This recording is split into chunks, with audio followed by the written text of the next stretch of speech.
This is Special Chronicles, giving respect and a voice to people with special needs. I shudder thinking how the world can be so cruel. I lend my voice to those who can't. It's time we try, it's time we care, it's time we stand. It starts with a voice. Welcome to the Special Chronicles show. My name is Daniel Smrokowski. I'm the founder of Special Chronicles and a Sargent Shriver Global Messenger alum with Special Olympics. Our website, specialchronicles.com, where you can stream our archives of over 750 episodes absolutely for free. And to follow Special Chronicles on social media, Apple Podcasts, Spotify, or wherever you get your podcasts. Again, specialchronicles.com. This week on the Special Chronicles podcast, so excited to welcome a new friend and fellow Special Olympics athlete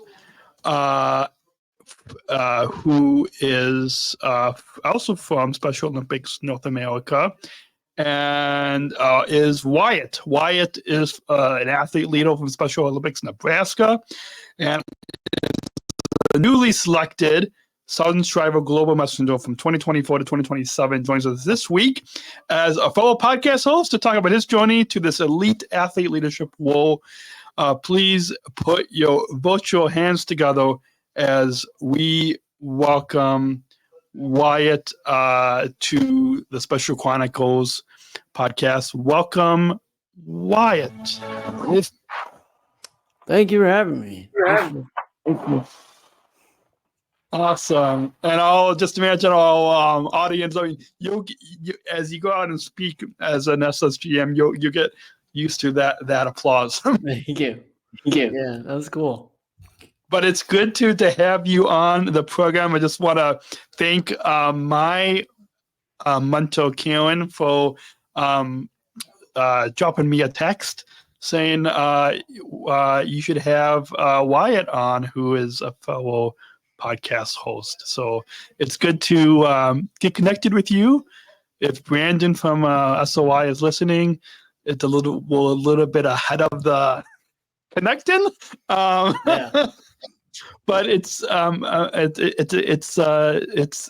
exciting to get connected with you. Yeah, like I'm excited to come on. I've seen your podcast and stuff you've done on social media, and then when you asked me to come on, I was like, okay, sure, like that'd be great. This is my Awesome. second time I've been on a podcast. It's different on the other end, but yeah, it's great. It's different on the other end. And you said that you've listened to my you've listened and followed my podcast before.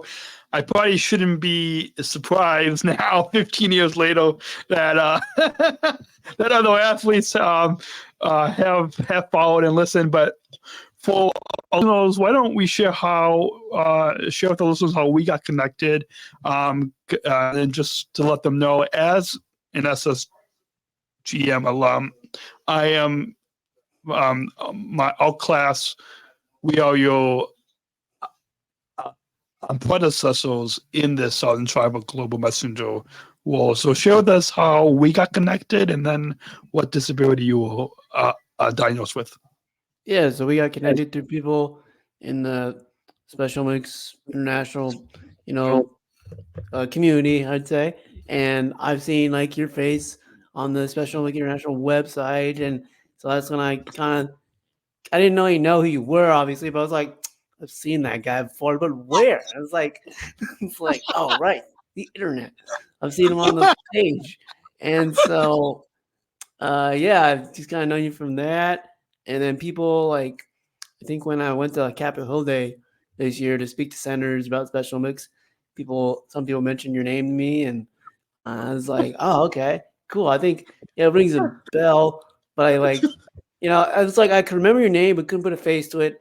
And then when I saw your face on, I was just like, I know that guy, and then I forgot, But then when you started texting me, I was like, that's it. I got it now. Like, I know who he is. And now, since you also from the U.S. and our Special Olympics North America region, it'll be for you. And I should have done a little bit more research before going on before we started recording. And I'm going to pretend like I knew this off the top of my head. But the other Special Olympics, the other son, the SSGM from our North America region is Susan from up in Canada, correct? Yeah. Yes. So we were the two that got picked for North America, and so kind of go back a little bit. I knew nothing about like what this was. My old boss, Stephanie Sorensen, told me to apply, and he's like, "You should apply for this." I was like, "Okay," and I didn't really know what it was at first. I just was kind of doing, what your boss tells you to do, and then like I was filling out the application and everything, and during that process, like, well, one, the application was really hard. Like, it took me forever. Yeah, I have to say, like, even 5 years ago, it was hard. Like, it is a difficult application. Questions were like, they weren't like worded complicated, they weren't complicated with the words and stuff. It was more like they just made you think like really deep, and it was just like you'd write something and be like, okay, that doesn't sound great. How do I make it sound better? So I mean, I worked on it for like probably 4 weeks, and then fast forward, my boss gets another job, and then I get another cool boss, Emma Slattery, and she's kind of like, I told her about how I applied for this job, and she's like, oh, that's great. So then she was in on kind of like getting the emails and stuff if I would get the interview, and she's like, you got an interview, and I made like the top 25. And then another cool thing was one of my teammates, my doubles partner actually in tennis, she applied too, Haley Wagner, and she also made the interview process as well. So I was just cool for the state of Nebraska just to have two athletes in the interview process. And then, my back of my mind, I'm just like, yeah. And then the back of my mind, I'm like, it's cool. I'm applying for this, but I'm not going to try to get my hopes up too much because you're competing with people around the world. Like, you get it. Yeah. So, yeah, I get it. Yeah, totally. I get it. 5 years ago. We are going to put a quick pin in talking about applying to be an SSGM, and so we'll come back to that in a couple of segments from now. Yeah. But I thought we could take our listeners back to your both story of when you were born. So our listeners can hear your full story, and then we'll come back to where you are today. Sorry, I get ahead of myself sometimes, It's fine. We started with today being an SSGM. Now we're going to flashback, just like in the movies or in books. We're going to flash back to your both story, and then we'll come back. So we'll do a little flashback. If I had some cool effects, I would do that. But I don't have any cool effects. Anyways, so share with us. You were born prematurely with many health challenges. Spent 7 months in the NICU, which similarly to me, I spent, I think, 25 weeks in the NICU when I was born. And then you also, in your early life, it was full of a lot of different surgical procedures. So can you share with us and tell our listeners about your birth story, including what disability you were? Yeah. So before we get into all like the kind of trauma, the fun fact is I'm a twin. So I have a twin brother, Weston, and he did not have a disability. He did deal with some asthma when we were kids, but nothing like keeping him out of sports or anything. But when we were born, I was born 2 months, 2 months premature. I was supposed to be born May 1st. I ended up being born March 7th. And what happened, from what I can remember, what my parents tell me, is, well, when I had trouble like breathing, and then when I was born, my esophagus wasn't attached to my stomach, and so I ended up having like these surgeries. It was called a T fistula, and it's like 1 in 15,000 babies get it, and I was just the one that got it, and I I had those surgeries where they just created like this like wrap that would connect my esophagus to my stomach, and so I've dealt with that my entire life. I actually have like some problems with it today that aren't great, but a lot of the stuff I deal with today go back to just all these surgeries I've went through. Uh, there was times like they couldn't even like wheel me to the operating table because they would unhook me, and then I'd kind of like start to code, and they'd have to bring me back. I've been life flighted before. There's all these surgeries, and I'm kind of thankful that I was a baby because I don't remember any of this. Trauma, and Yeah. I feel bad. I feel bad for like my parents because they remember it, but yeah, just like all this stuff. I just know it from pictures, and then I have all these scars on my stomach. So I Same. went through, yeah, and so yeah, I like them because like I think of my scars as like I don't need a permanent tattoo. I got scars, man. I know. Like, that's a perfect way to look at it, because it was the same with you. I've got a lot of scars on my stomach too. Like, who needs Yeah, who needs tattoos? tattoos when you've got scars from when you were born? Yeah, exactly. Like we're not gonna go spend like $300 on a tattoo. I mean, our parents probably spend money for us to get these scars, but hey, we got them, and it was free for us, and it was tough, but hey, they look cool now. And yeah, so I went through that, and then just growing up, I had two older sisters, Michaela and Jessica. Um, so it was like four of us, and then uh, just playing sports. I was super into sports. Both my parents played college sports. My dad played baseball. My mom played tennis.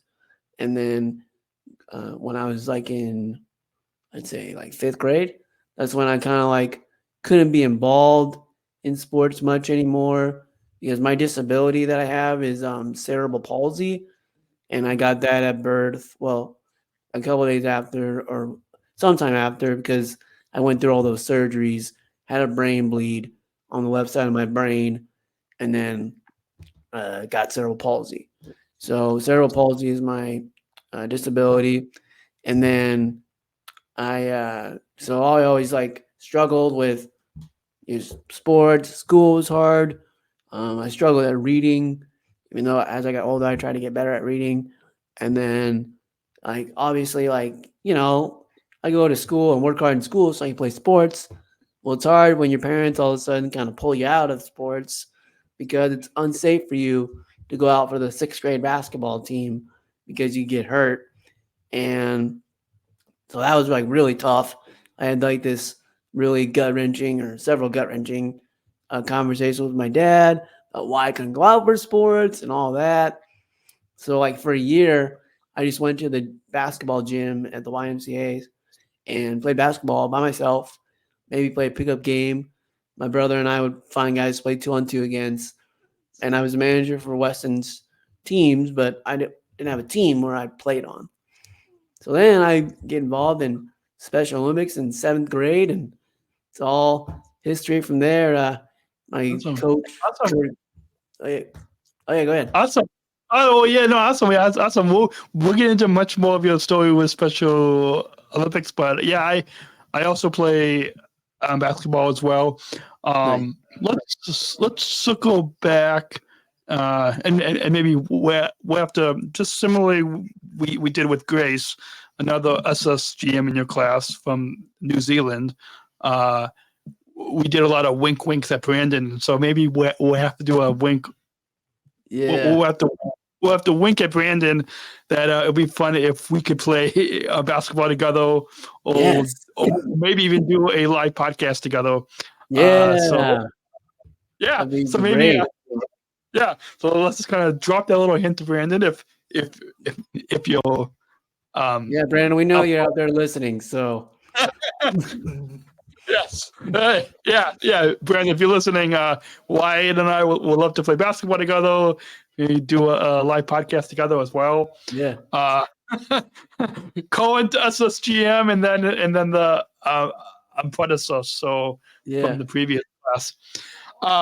Let's now talk, as we all know, in the Special Olympics movement, it's not about our challenges, but to give some more context to our listeners, what are a few of the challenges because of your disability? I read in, I'll let that fourth wall down to let our listeners know the show prep for to have you on, why it was so easy because I read your bio. And so, like I told you in the pre-show, and so you live your life with an optimistic attitude. Talk a little bit with us about the challenges because of your disability, CP, and then tell us about the moment that you were heartbroken when your dad would. I think you just previously shared with us. Yeah. Tell us about the moment when you were heartbroken when your dad sat you down in middle school and told you that you could not play organized sports because it was too risky for your health challenges with CP. Yeah, so with CP, I struggle like really physically. Like, yeah, some of it's probably intellectually because, like I said, I struggled in school.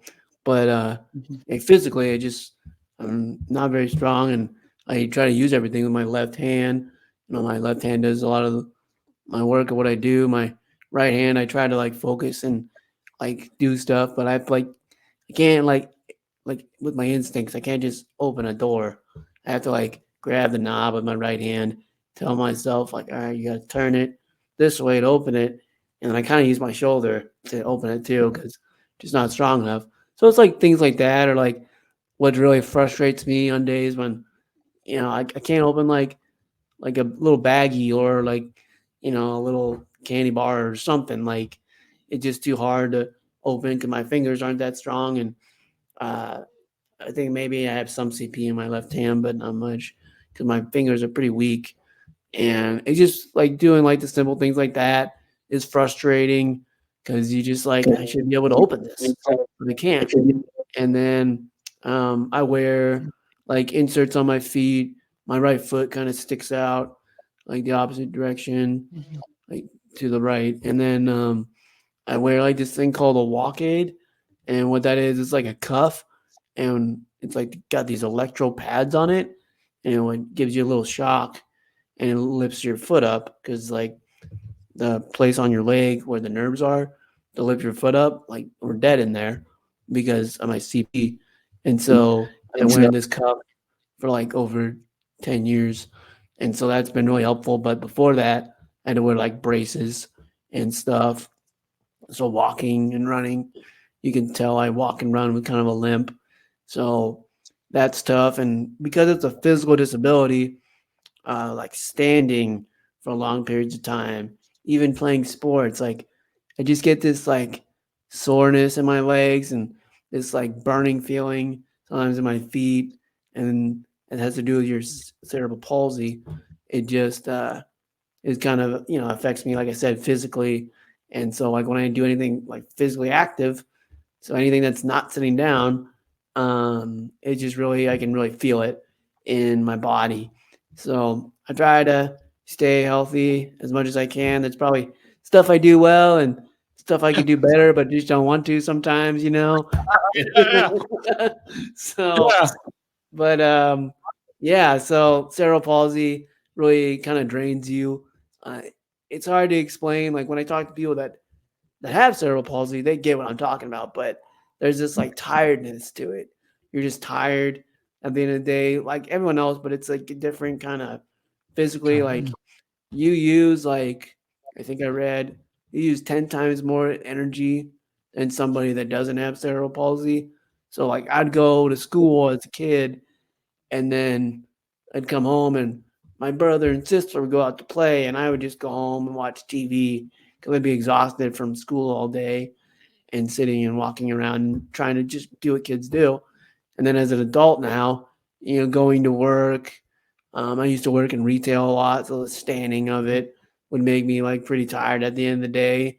Where I'd really like if I worked 4 days a week in retail, then 3 or 2 of those days I really had to like mentally push myself to go shoe baskets or go practice tennis. And then I knew there was always one day like I physically cannot like go work out. I'm so tired from work right now. And it's just my cerebral palsy. And like now I have a nice job, which we can get into later, but it's a sit down job and I can sit down all day. So, Awesome. We'll get into that in a little bit later in the segment. And I'm sure I have a feeling, and maybe it's because we're both podcast hosts. We'll probably have to have you back on the podcast because I'm sure those other topics, even based on talking about today, that we probably could go on and on and on. But sure. If Brandon is listening, we'll have to see if he have us. We visit a lot of these topics. Or if for those of you that are listening in, if there's anything that Wyatt is talking about that you want us to do another podcast episode about, you can email, you can just drop me a note, feedback@specialchronicles.com, feedback@specialchronicles.com, or you can send us a message on Instagram or Facebook, and you can find all of our links, contact, and social media on specialchronicles.com. That's specialchronicles.com. The link will be in the description in the show notes below. I'm pointing as if the audio podcast listeners can. Yeah, just if you're listening to my voice, just look down below. Anyways, briefly before we get on to our next segment, and we'll get into much more about your story in this movement, your story in Special Olympics in the next segment. But first, I thought, as we all know, in what the challenges because of our disability is, like one of my journalism professors has said, it's the foundation of who we are as humans. But it's not as we all know in this movement, it's not about our challenges. And so what we talk a lot about, both in athlete leadership and in Special Olympics, in this movement, is about our joys and accomplishments. And that's a lot of the focus of even this podcast on Special Chronicles, is talking about our joys and accomplishments. And so briefly, and again, we'll talk more in the next segment, but kind of just give us maybe a brief 1 to 2 minute explanation of a few of your joys and accomplishments because of your disability. Yeah, so I love to play basketball and tennis are my two main sports. One of my two accomplishments for that is I played in 2 USA games, one for tennis, one for basketball. And what was cool about that is I realized that when you have a dream in life, sometimes it doesn't always happen at the right moment, but it happens. I worked 8 years to make it to my first USA games, and I made it for tennis. And then I worked 15 years, to make it for basketball in the next USA games, because that was the first sport I ever played in Special Olympics. So that's what I wanted to go to the USA games the most. And so just to like do that, to be able to play both at the USA games was pretty cool. I won a gold medal in doubles with Haley, my doubles partner. And then with basketball, I got to play unified. And one of my unified partners was my twin brother, Weston. So just 2 great experiences. So those are my main 2. And then awesome. Yeah. Awesome. I've got so many questions about the USA Games, but we're going to get to that after this first break right here on specialchronicles.com. So we'll continue our conversation with Wyatt after this first break right here on specialchronicles.com. Support for Special Chronicles comes from listeners like you. If you would like to help us operate our studio and keep the lights on, continue our mission of giving respect and voice to those of us with disabilities, and you can support these weekly, candid, and honest, and empowering conversations within our disability community. You can support this podcast with a monthly or one-time gift of things today. specialchronicles.com/give. That's specialchronicles.com/give. And now, as I fade that down, back to a conversation with Wyatt. Wyatt, welcome back. And I tried to fade that. I think that sponsor break was a little bit longer than what I need to work on trying to cut down those sponsor breaks. So we will try to work on making that 10 seconds, but it's hard. Anyway, when you've got a big long script. Exactly. With that, in the previous segment, you had just talked about competing at the USA Games, and we'll come back to that because I have so many questions about that I'm sure even our listeners might have some of the same questions. And again, if you guys are listening and anything that Wyatt as you share your story, Wyatt, if any of you are listening have any questions, if you're watching on YouTube, if you're listening on Spotify, there's a comment box, I believe. You can leave your comments on Spotify. Or you can email feedback@specialchronicles.com, and people just go to this episode on Spotify and leave your comments, and we would love to hear from you. And if you have any questions for Wyatt, maybe we can compile a bunch of those questions and comments and have you back on the program, Wyatt.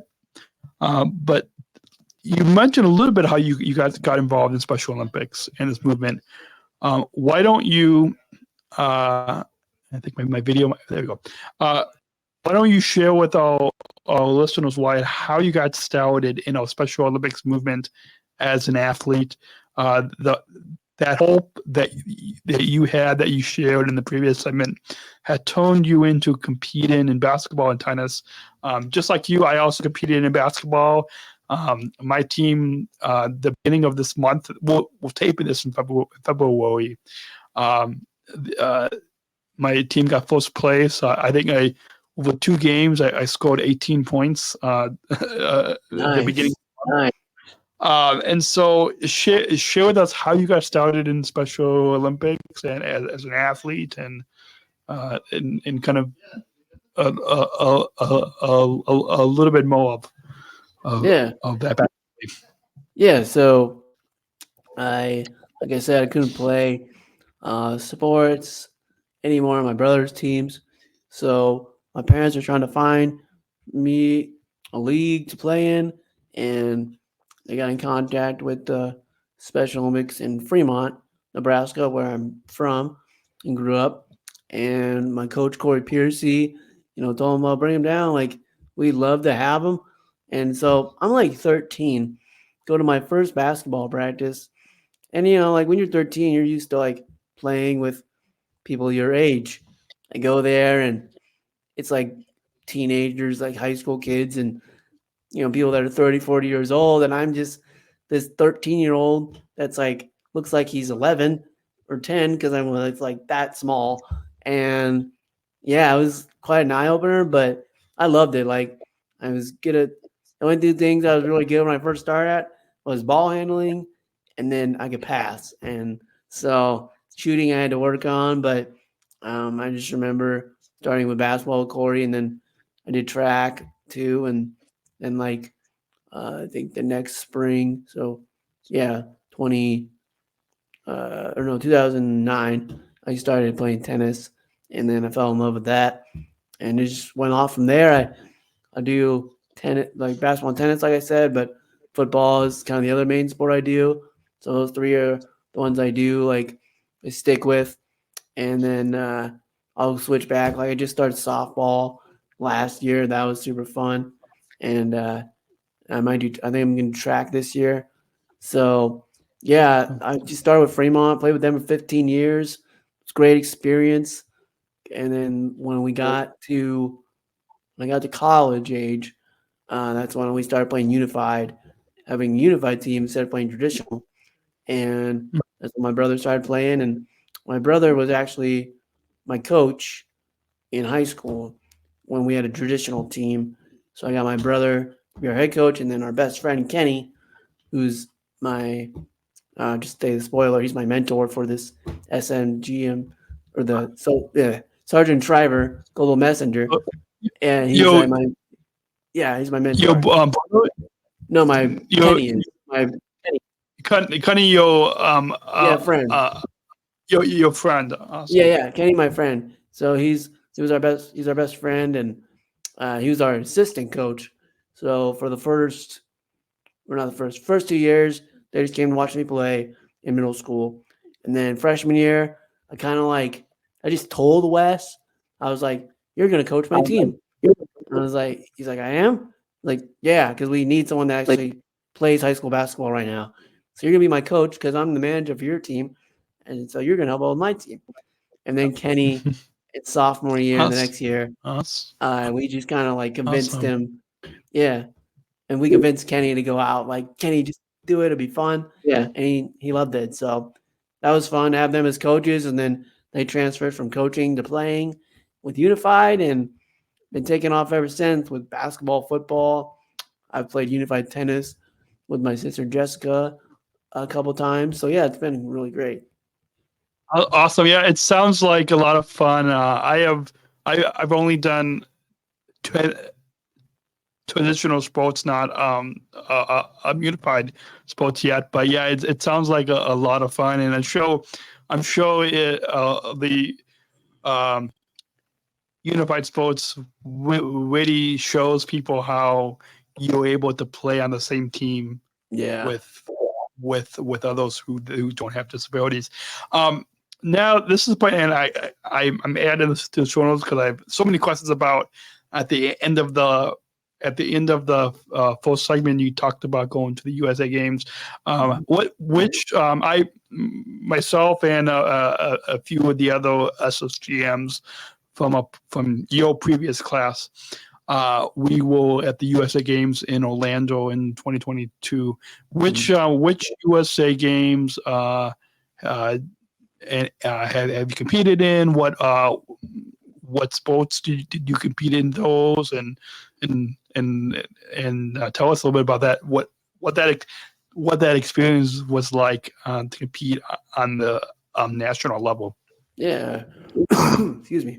So 2018 was when Seattle, and that's when I played tennis, and that was really cool because like we played in like the 5th division, Haley and I, and that was like the second highest level because then after us was like 5+, and it was pretty fun. Like my first match, I was really nervous and everything, but then I just kind of thought about all the surgeries I've gone through in life, and I had gone through a surgery 4 years before that, a back surgery that was really serious, and so I was like, oh, this is, if I lose, it's not as bad as like having a surgery.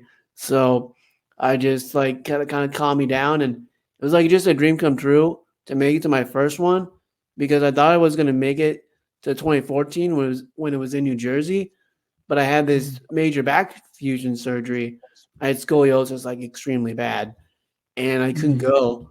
So that kind of was like what pushed me to recover on the really tough days was I'm going to make it to the USA Games in 2018. So I made it to Seattle, and I played against some really good players. The cool thing about Seattle was we made the finals for doubles, Haley and I, and we were down in the third set. It was a third set tiebreaker. So real quick on tennis, you play 6 games. They both win. We both split a set. Then you go to tiebreaker, play to 10 points. So we're down like 4-8, 2 more points, and we lose. We get second. We came all the way back and we won 10-8. It was crazy. So like just to get that was pretty insane. And then but competing at the high level, there's highs and lows, and a low competitive wise was for singles. I made to the semifinals, played one of my really good friends, one of my best friends, Matt Brema from Illinois, who has like the same cerebral palsy that I have. And I lost him in a third set tiebreaker in the semifinals. So, and then I won the third place match. I played really good in the third place match, but just like competing at the highest level like that taught me like, you're just an inch away here from winning or losing. And that's what I think a lot of athletes want. Like, yeah, we're out there to have fun, which Special Olympics is really, branded itself on, but we're also athletes. Like, we're here to compete and we want to win. And like, we don't win, but we want to play against the best. Yeah. And so like, I bet you're like that too, probably. Like, you want to play against others. Yeah, exactly. Like, I know, like my basketball coaches, so even like when I was swimming in the past,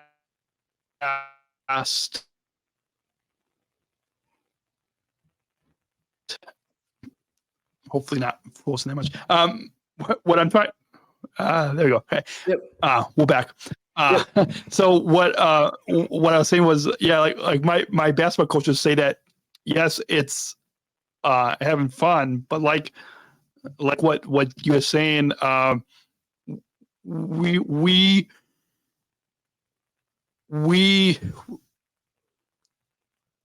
when you watch,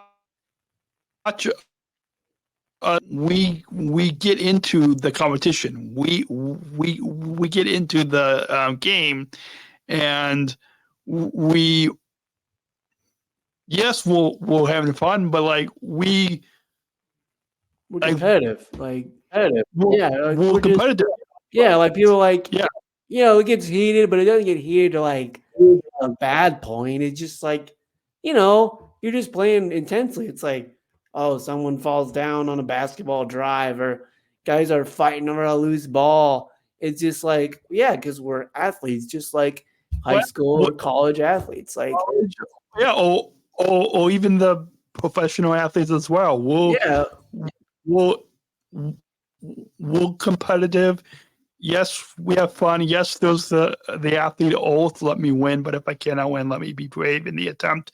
Yes, there's that, but there's also the competitive side. It's and I think even Tim Shriver talks about this, that some people might, when they hear that we're Special Olympics athletes, they went, oh, there's that cute thing that's going on, but it's not that. It's like what you just said. It's like what I just said. I'm sure many of the millions and millions of Special Olympics athletes across the globe will probably agree with us that it's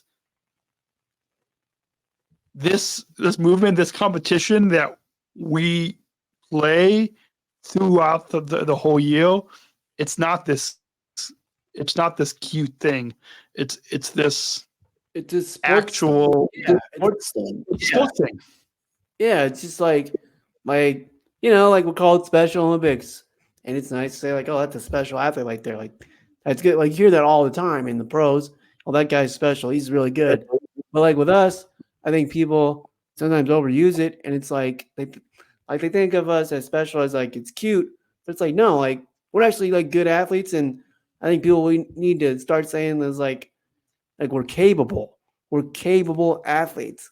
We can do a lot in and outside of sports, and I think people think like we're just your local fun, cute YMCA sports, and that's not true at all. Like people like don't understand. Like no, like we actually train. We train for our sports all year round, no matter how many we play. Like we're not like your 40-year-old guys just like sitting on the couch. I'm gonna go play in my pickup basketball league for the week, and that's it. Like no, like I'm doing drills like in the 95-degree heat Nebraska weather in the summertime for tennis, so I can get ready to compete at this tournament I go to in January, where it's the top 30 tennis players in the United States get invited, called the Experience. I'm training for that. Basketball, I have my state or regional basketball tournament this Saturday, and I've been training for that ever since the season ended last year. So from April to whenever our regional tournament is, like I'm training for that all year round. So I think people just need to see us as like not just these people with disabilities. We're just athletes, you know? Yeah. We're just athletes. Yeah. And it's like the first Special Olympics Unified Cup that took place in 2018 in Chicago. My mom and I were there. We were up in the on press box, and she even said, and same when you competed and when I competed, she said like, this looks just like, so like, and for those of you that are wondering what the Unified Cup is, if you say football, we mean soccer for our international audience. But like, for example, the Unified Cup, whether it's the one that took place in Chicago, the first one in Chicago, or the one that took place a couple of years ago in Detroit, it's just like you're watching any other, like the World Cup or any other competition. That's all competition, like what we've been saying for the past 5 minutes. It's the same type of competitive competition, and that's something else, like as an SSGM, as a Sargent Shriver messenger, that you and like what I've been doing the past 5 years, when we go out and talk to, whether it's different businesses, companies, different community leaders, that's what we'll educate them about, right? Yeah, exactly. Like we're just educating them that like, look, like everyone can belong to Special Olympics, but now it's different. Like there are levels, like, and some of them are elite levels. Like we have this soccer team called the Union. It's called Union Omaha. It's a minor league soccer team, so it's a pro soccer team. Well, they have a unified team that you can try out for, but they cut you if you're not good enough to make the team. They're not saying, "Oh, you can't play soccer." No, you didn't make the Union Omaha team that travels and plays other teams from other states, and I think it pushes athletes. Like it pushes athletes like, oh, I'm going to get better and I'm going to make the team next year. Or like the athletes that made the team, they're not just guaranteed a spot for next season. They have to train all year round again and try to make the team the next year. And I think it's great they're having stuff like that, because like I think that we got to show like there are a lot of us athletes that no, we want to like be at the top, compete with the best of the best, just like you would in high school, college, pros. Like just because we're Special Olympics doesn't mean we're just here to like, oh, we're all going to play at the same level. Everyone has a different skill level, and some people are better at one sport than the other. Like the soccer team, I'm not trying out for the soccer team. I'm not going to make the select soccer team, but I play on the local level. I'll play on the local level. I'm good on the local level for not really playing soccer that much, but I'm not going to go out and try out for this travel soccer team when I don't even practice soccer that much. I mean, one of my best friends, Garrett, he's on the soccer team, and he's on it because he practices a lot and he puts in the work and he makes a team. So I think people got to learn that we're just like right? Like I said, high school, college, pro sports, there's tryouts and there's going to be an elite division. But if you don't play in the elite division, or not like other sports where we cut you and you can't play, we got other divisions where you can play and be competitive. So Absolutely. Well, we all reaching up at like 45 minutes. I know it like time flies. So we're gonna try to kind of keep the show moving so it's not too long for our listeners. But of that sport competition that we've been talking about for the past 10 minutes, if it what's really important is for us to be healthy. And I was trying to find some way to transition this topic, but it's important as for what our listeners, what you know, and any other health messenger knows, is that Special Olympics is the world's largest health program for people with intellectual disabilities, and so we'll try to keep some of this a little bit brief, but what you told me in the pre-show is similarly. This is another thing that will similar about is both becoming health messengers, and you took your first one virtually on Zoom, which just like me a few years ago, I took my first health messenger training virtually on Zoom, and then just recently. We both not in the same state, but in you in Nebraska and me in Illinois have you've recently been trained as a health messenger and our paid health intern at Special Olympics Nebraska, so this past weekend I became a trained health messenger, and in March 2020, along with our director of health and coach services at Special Olympics Illinois. I co-hosted a 5-part health mini-series on this. Am I a little frozen here? Let's see if we can get unfrozen.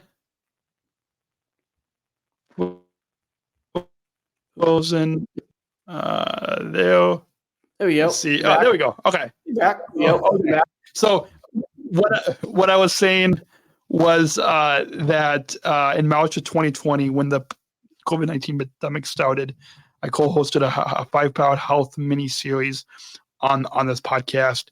And so turning it back to you now, why did you want to become a health messenger and a paid health intern, and tell us about this experience? So the one, like the health messenger that just kind of asked me, I honestly, sometimes I don't go out looking for these great opportunities Special Olympics offers me. They just kind of ask me if I want to do it, and I'm like, I'm not gonna say no. I mean, they give me great opportunities. So then they asked me, you want to do it? And I was like, yeah, sure. I mean, it's during the pandemic, so it was something to do and would be interesting. And then I did another one in person with people from Nebraska, and then I thought it was important for me to do it because I have all these health problems. I just want to say this real quick. ICP has nothing. My cerebral palsy has nothing to do with my health problems. I could have gotten cerebral palsy and not had health problems, but like I said, because my esophagus thing, I have a bunch of health problems. So just two different things that I deal with. But because of my health problems, I feel I have to try to stay healthy. Just the play sports are just for my everyday life. So I thought if I could use what I experienced to help somebody else in Special Olympics and outside of the Special Olympics be more healthy, just so they could play sports or just live a more healthier lifestyle, then if my voice can help, then why not? Just speak up, and hopefully my experiences, good and bad, with my medical conditions has motivated someone to want to stay healthy or to get more healthier or to train at their sports, because like we do healthy athletes at our summer games, and that's such a big thing, and it's a great thing because it's just doctor's appointments that are free that can help us, like either get glasses or get good dental, or just like with our motor skills, like is there anything ever wrong? I've heard several stories of athletes going to healthy athletes and like they didn't even know they had some foot problem or needed glasses or there's something that's just not right. And they would have never known that if they wouldn't have gone to healthy athletes. And Mhm. I just think that's a huge blessing to have that just in all states. Like our big one is at our spring games in May. So if any Nebraska athletes are listening, go to healthy athletes in May. We'll get out the date here soon, but Oh, yeah, even just any special athletes that I'll whether you're in Nebraska, yeah, like just like any athletes, like Illinois, or any state or country. yeah, Visit. yeah, for sure. Like Illinois, Nebraska, go to your healthy athletes. I don't know, we go like clinic. That's it. That's what I was looking for. Clinic. Yeah. And because it's really gonna help out. Like I got new glasses there several times. It's cool. They like see your feet. Yeah, right. And they're free. You know how much like glasses cost? They're a bunch, man. And I mean, I can't tell you. There's probably over 50% of people I've seen like athletes in Special Olympics. I'm just guessing, but I just seen a bunch of athletes wear glasses all the time. So it's just like, like it's good to get that. That's like kind of my number one. Like, all right, wear the glasses. I need new ones. I need to go get some. And like dental, I think is the next important one to go to. It's really important to go to the dentist. I know with me personally, I've had some insurance issues every now and then with seeing the dentist. So going to healthy athletes is always a big helpful thing to do. And then just like they do feet. And if your feet hurt, like that, I've had back problems before, and they could say like your feet can lead to like back problems. And as someone that's had back problems, like that's never fun at all. So just like being healthy going to healthy athletes and learning about health and using it outside of healthy athletes, like in your sports or just in your everyday life. Because if you're not healthy, like it's just hard to get on the playing field or, just enjoy life because you're struggling with some medical thing that just is hard, and it's hard to get back to where you were when you're not feeling good. So. Awesome. Absolutely. I totally agree. I'm sure we could spend a whole episode just on talking about healthy athletes and being a health messenger. And so maybe we'll have to, and again, we remind listeners, if you're listening on Spotify or leave us a comment or drop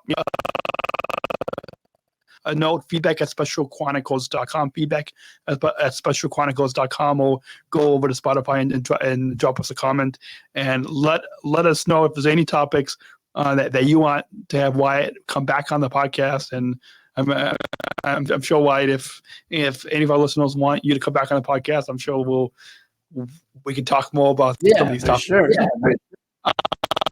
And so moving right along to athlete leadership, can you have I read in your bio that you have a love of speaking about overcoming adversity and have had the opportunity to participate in many speaking engagements on behalf of Special Olympics Nebraska, and now, which we'll get into in the next segment, about being a Southern Travel global messenger.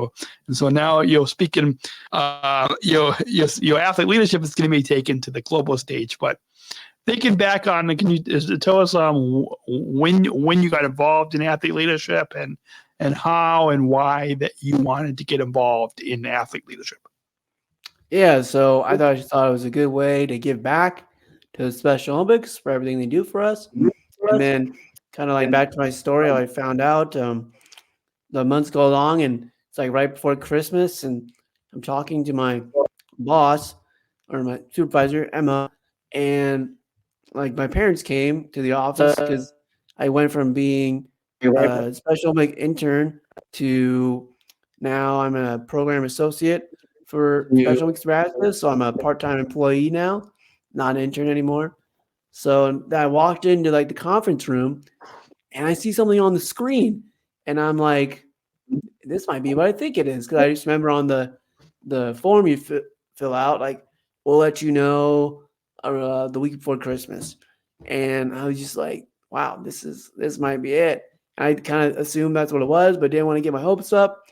And sure enough, Tim Shriver does the whole Awesome. spiel. So we're gonna put another quick pin. We'll get into more because we'll leave our listeners on the edge of the seats for the next segment.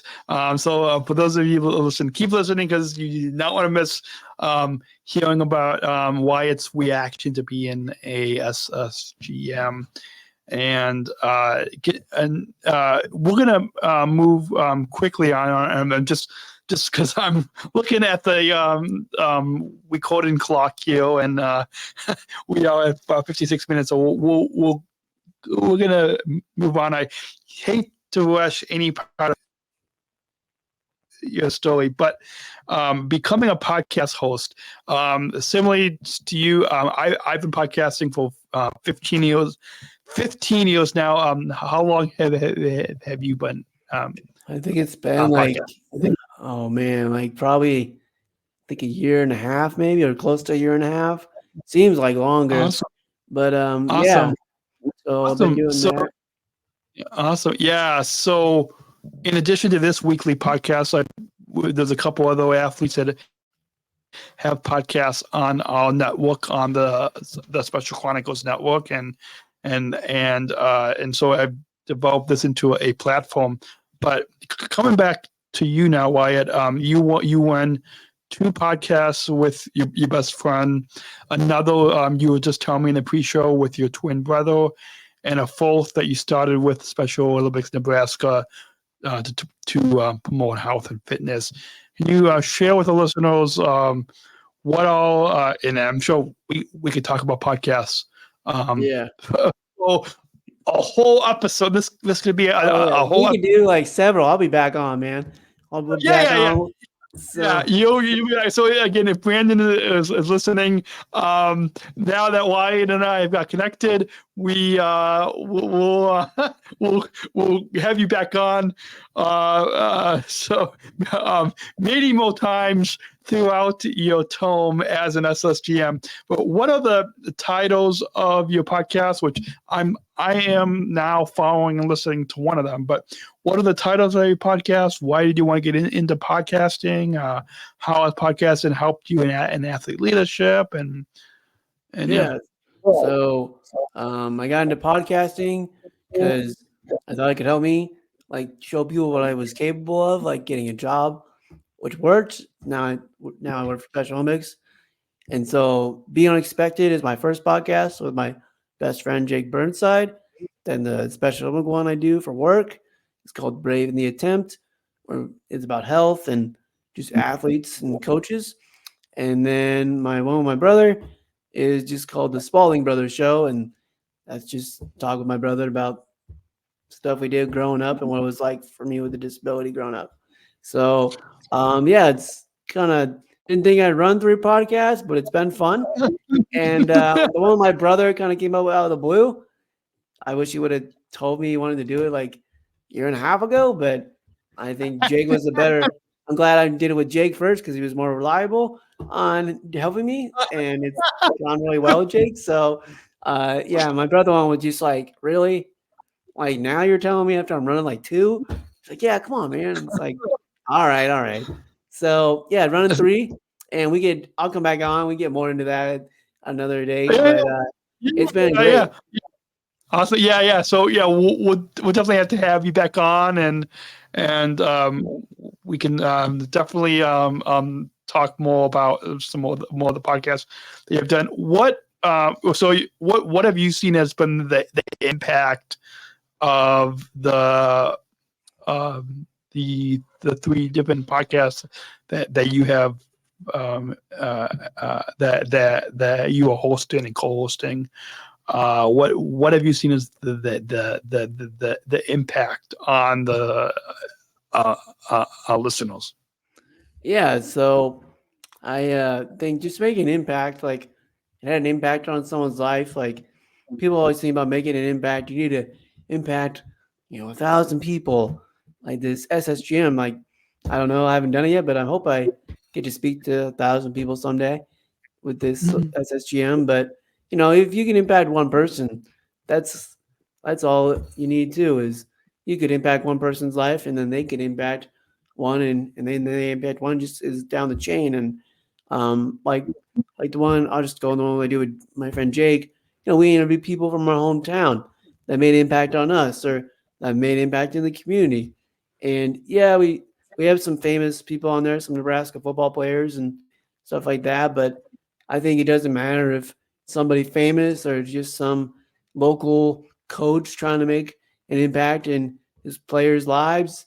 I think as long as you can make an impact on someone, because everyone's doing something great out there, you just don't know it because everyone's trying to do their own thing to, get where they want to be at in life. And so, just like making that small impact, because you see their excitement when you ask them to come on, is like all I need to see is like, oh, I'm doing the right thing by doing these podcasts. And then, real quick, just a health thing, trying to get people Yeah. more educated about Special Olympics, just like you do with your podcast, Yeah. obviously. So, yeah. And then my brother one, real quick, that's for fun. And we kind of talk about some serious stuff, and people are some reason fascinated by twins or what we have to say. I don't know. But it just So is awesome. fun doing your twin. So, yeah. Oh, oh,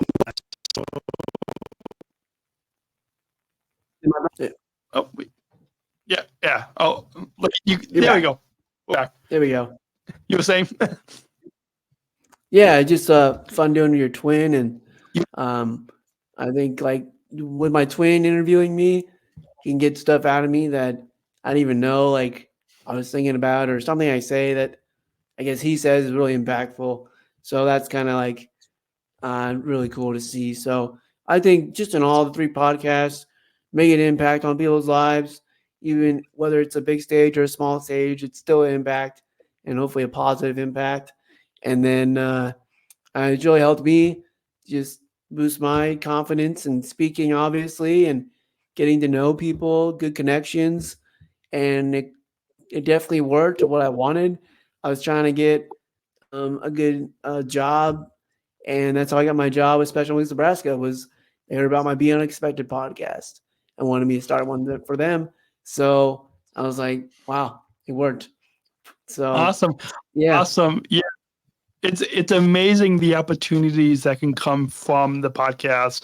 Like for example, like becoming an SSGM, even though yes, the application was difficult, but I think a big part of the podcasting over the years that I have done helped me to even become an SSGM or even to be selected to be one of the Special Olympics athletes to work at United Airlines. So it's amazing, like the opportunities the podcasts have come. Where can our listeners follow and listen to your podcast? I'm sure wherever, I'm assuming wherever our listeners are listening to the Special Chronicles podcast, this podcast, they can find your podcast as well. yeah. So just Apple Podcasts. So the Be Unexpected, Brave the Attempt, the Spalding Brothers show. It's on Apple Podcasts and Spotify.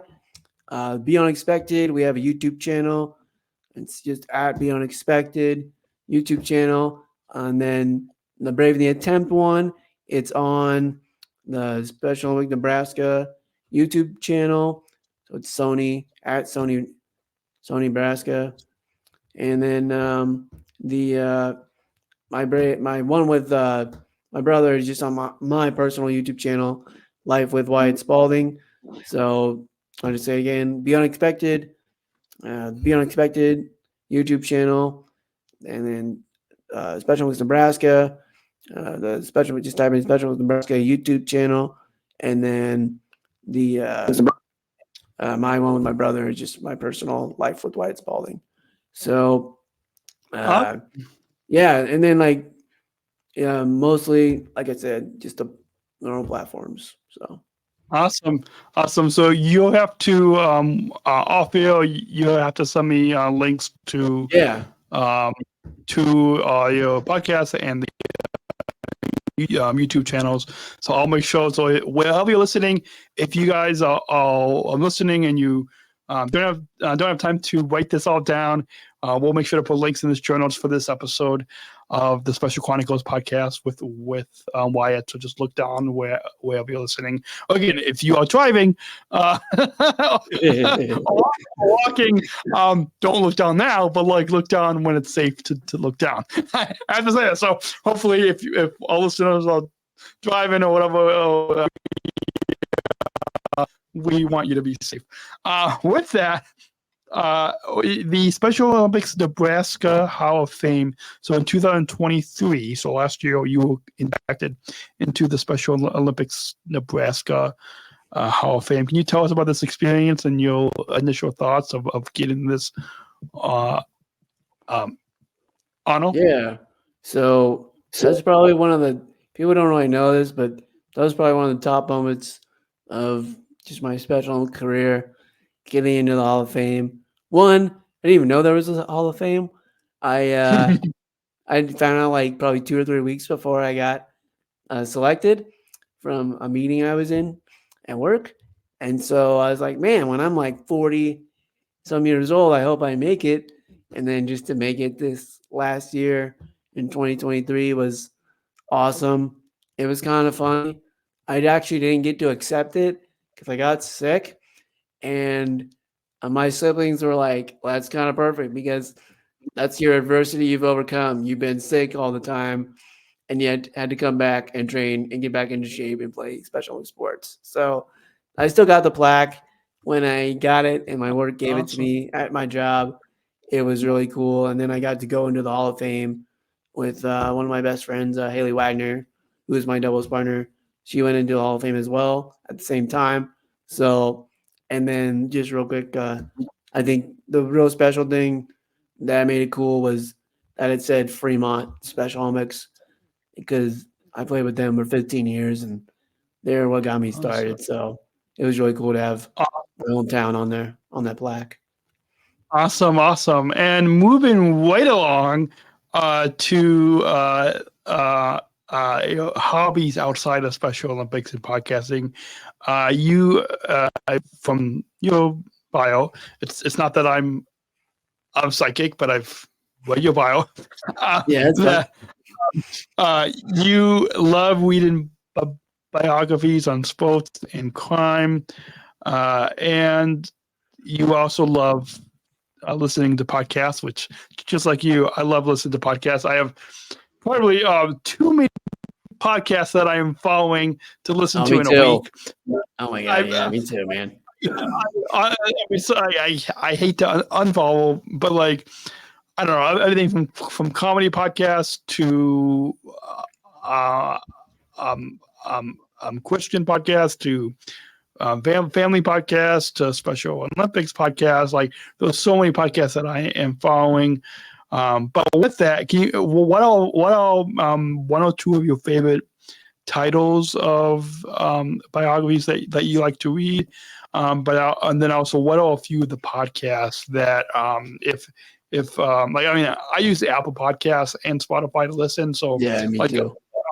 On your Apple Podcasts and Spotify, what are just a few of your favorite podcasts? Yeah. So like book wise, I mean, I guess my favorite book is One Shot at Forever.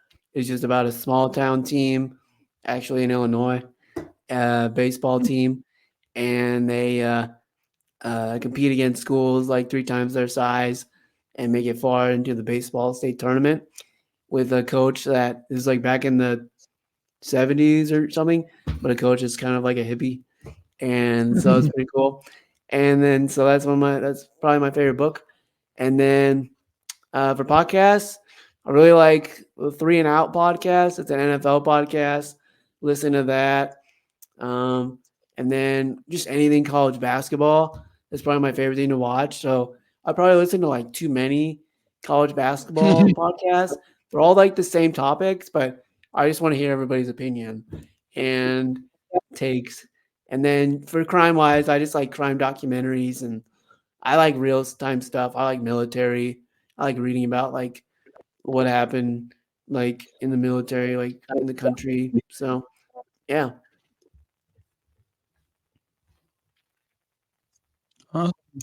Awesome. Well, we have 10 minutes over the hour. We're gonna take a quick break here, and we'll come back with our final two segments that we'll try to make quick, which we hate to went long. Listen, you guys can pause and come back to this and listen to this at any time. This episode, Special Chronicles, is also brought to you by ComEd, the ComEd Energy Force Ambassador Program, which is the country's first energy and solar efficiency education program designed for and taught by people with disabilities. You can learn more at specialchronicles.com/ComEd.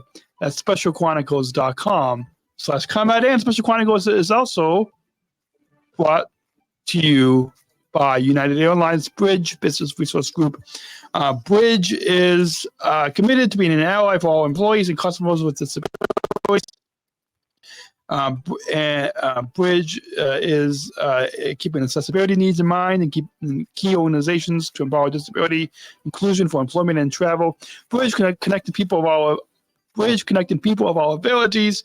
You can book your travel today on United.com or on the award-winning United app. You can learn more at specialchronicles.com/United. Specialchronicles.com/United. And with that, as we fade that down, I tried to have that be abruptly, and this is the point of the episode. We left our listeners on the edge of their seats earlier on in this episode, but right now we're going to get your live reaction, Wyatt, to the announcement of becoming a Sargent Shriver Global Passenger from 2024 to 2027, right here. Quick video to watch. Margaret, this is your X Factor moment. Hello, I'm Tim Shriver, and I'm the chair of International Fan Chief. But my great honor today is to let you know that you have been accepted. Reward.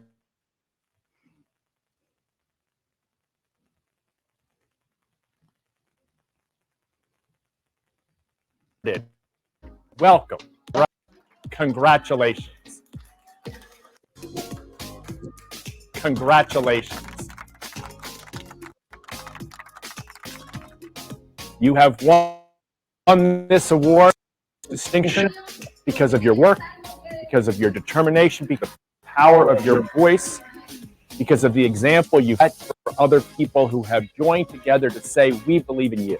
And now, in this role, perhaps one of the most difficult but most important roles in the entire special movement, I welcome you and I encourage you to find and define the goals that you have that can superpower the inclusion revolution. We know you have it in you. That's why you were chosen. But we also know that you have even more in you than you've yet to give. My dad, Sergeant Shriver, for whom this program is named, traveled all the world because he had one central belief, that the Special Olympics movement could change the world. You are now the holders of his legacy and of the passions and hopes of all of us. You now are invited to travel all over the world and let them know that the power of inclusion, the power of grit and determination, the power of openness and trust and belief in the goodness and dignity of every person, these values, especially can change the world. You are Now, Sergeant Shriver, Global Message. Thank you for all you've done that got you here. Welcome to this extraordinary, powerful community of fellow athletes. And I now get ready to stand back and watch as you change the world. Congratulations. And there was your fellow Southern Tribal Global Messenger.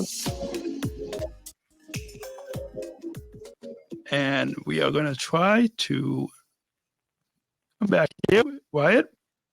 Wow, that was quite a reaction to Tim, our chairman of Special Olympics International, and as Tim says, our fan in chief, explained a little bit what a Southern Tribal Global Messenger is, and for any of our listeners, long-term listeners, at least for the past 5 years, have heard from me and my experience of being in SSGM. But for you, right before we get to you, I want to share with our listeners that a Southern Tribal Global Messenger is. For 20 years, Special Olympics Athlete Leaders have served in a select role, an elite role, titled Southern Tribal Global Messenger. These spokespeople for the movement lead the campaign for a more inclusive role for people with intellectual disabilities. Through their participation and leadership at global, regional, and local events, both internal and external to the Special Olympics movement, they challenge the mindsets of political leaders, policymakers, educators, employers, and society. And now, Wyatt, as our listeners just saw that reaction video of you and your class of SSGMs, share with us again, what was your reaction? You teased our listeners a little bit earlier on in the episode. Yeah. So back to when I'm walking in the room, I see it, I sit down, and they say, "Congrats on your, being an employee of Special Olympics Nebraska. You're not an intern anymore. You're an employee." So I'm like, great. And I kind of knew, like I said, I kind of knew what it was, but I didn't want to get my hopes up. So the video runs. My parents were more shocked than I was. And they just could not believe it. They thought it was just some holiday thing. Tim Shriver saying happy holidays. And I was just as he was going through, my parents were in shock. And I was just like, wow, I did it. I made the Sergeant Shriver top 10, and I'm going to have this amazing experience. And I was just trying to soak it all in. When my parents were in shock, I was just trying to soak in the moment. And it was just really cool I got picked, because when I started the process, I was like, there's no way. You're competing with people around the world. I know I'm good, but it's people around the world. There's so many people to pick. So it was cool. Absolutely. Yeah. It's a big honor to be chosen among millions and millions of athletes and athlete leaders to select only 10 of us. 2 from our North America region, but 10 from across the globe is such a huge honor. A lot of responsibility as well. It's not just a title, but it's you have an opportunity to speak on behalf of the movement, speak on behalf of all of us athletes, and to join once you're in SSGM, once you're a Southern Tribal Global Messenger, you're always a Southern Tribal Global Messenger. So you are joining our SSGM family. Why did you want to become an SSGM, and what all as well as what are a few of your goals for this 2024 to 2027 term? So I wanted to join because I wanted people to hear my story, kind of hear what I've gone through, what I'm kind of going through now. I still deal with medical conditions on a day-to-day basis, and life isn't easy, but you're gonna face adversity, and you got to overcome it if you want to achieve stuff in life. And I hope my story can kind of say that.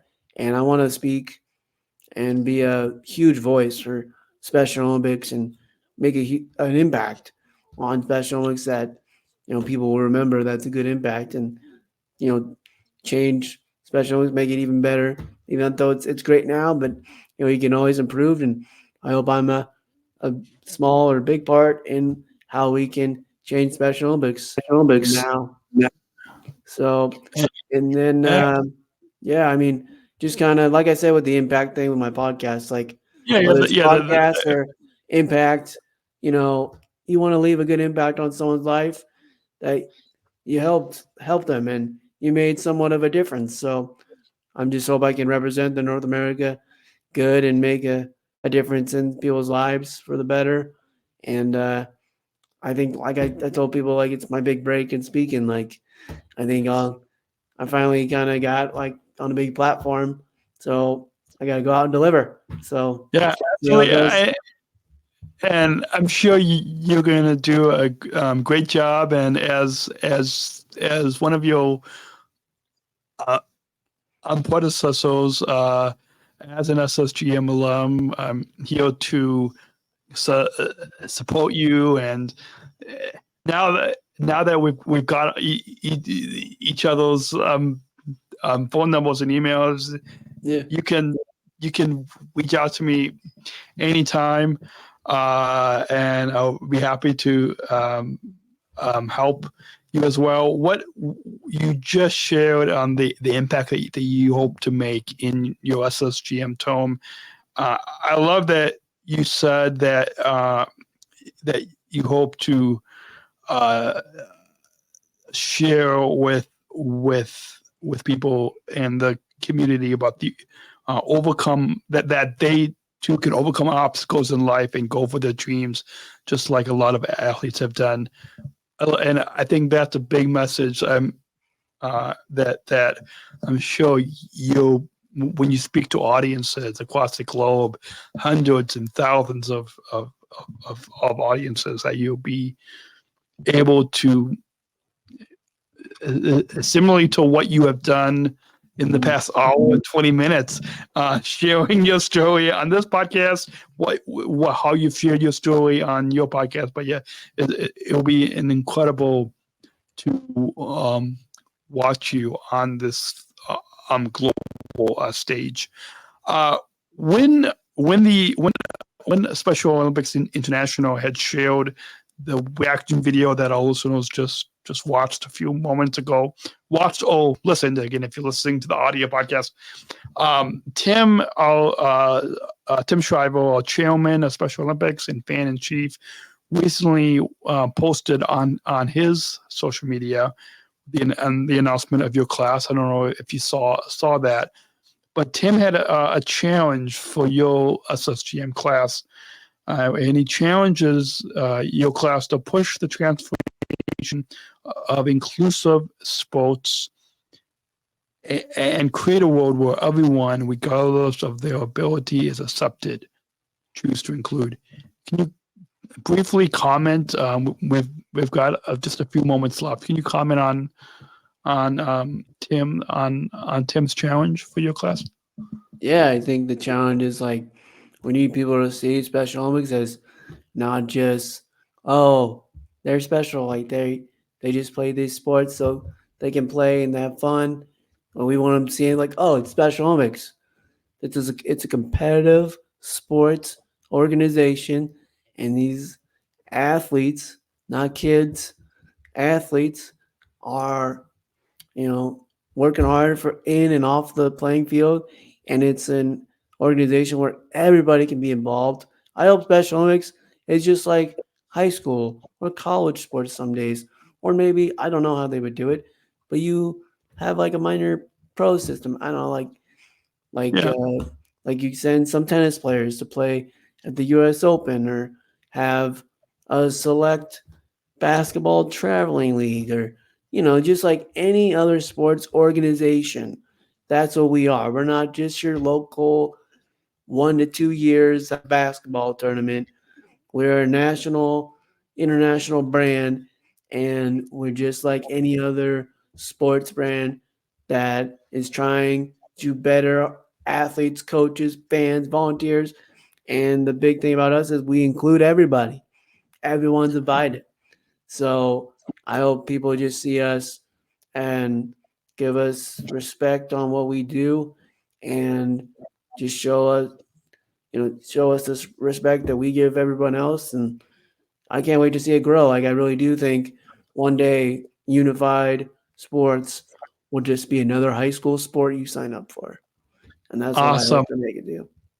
Absolutely. Well, we've got 5 minutes left. We're going to try not to go over this the hour and 30 minutes. I guess we've already got 25 minutes over the hour. So can you share with us social media plugs and have you mentioned your podcast, where people can follow and listen, all 4 of your podcasts. But also, I'm sure our listeners are going to want to follow your SSGM journey on social media. So how can our listeners follow your SSGM journey? Instagram, Facebook, YouTube? So Instagram, Facebook, my YouTube channel, Life with Wyatt Spalding. I'll be posting a lot on that, as Kenny and I, Kenny's my mentor, like I said, travel throughout the country and the world. And then like my Instagram handle, just Wyatt Spalding 1. And then my podcast, Be Unexpected 100. You can follow the podcast there. The Sony Nebraska, Special Chronicles Nebraska, Instagram and Facebook page, so Sony Nebraska. And then it's just called the Spalding Brothers.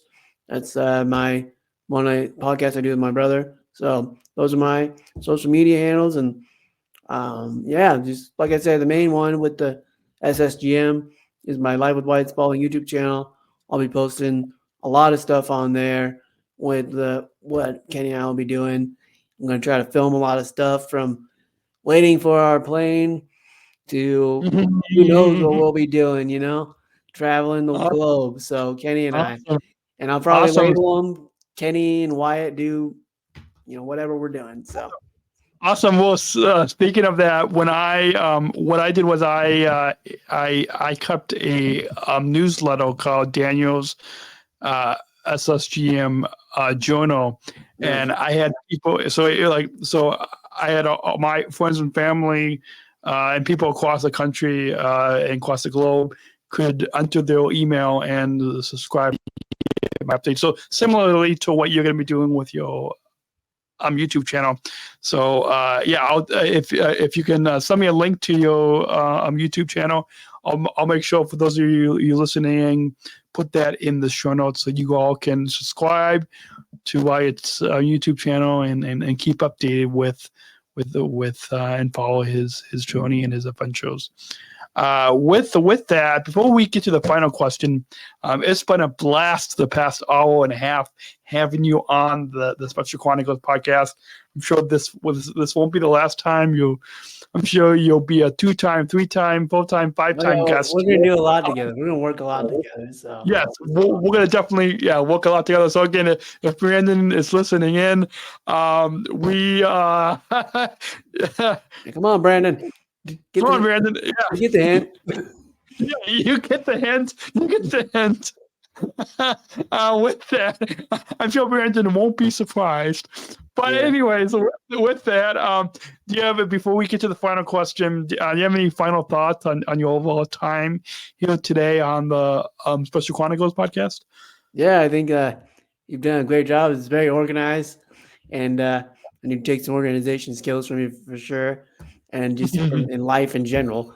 And I hope to my podcast will grow as much as yours has in the past 15 years you've done it. And I just that's awesome. You've been doing it 15 years. And now that we're both in the podcast world, I definitely want to work together more. I think we could have some great shows on my podcast, your podcast, or just combine something and do it together. So yeah, absolutely. We'll definitely have to talk off air and either have a crossover episode, or even even down the road, even because like we've been talking for the past hour and a half, maybe even like I'm starting a SSGM.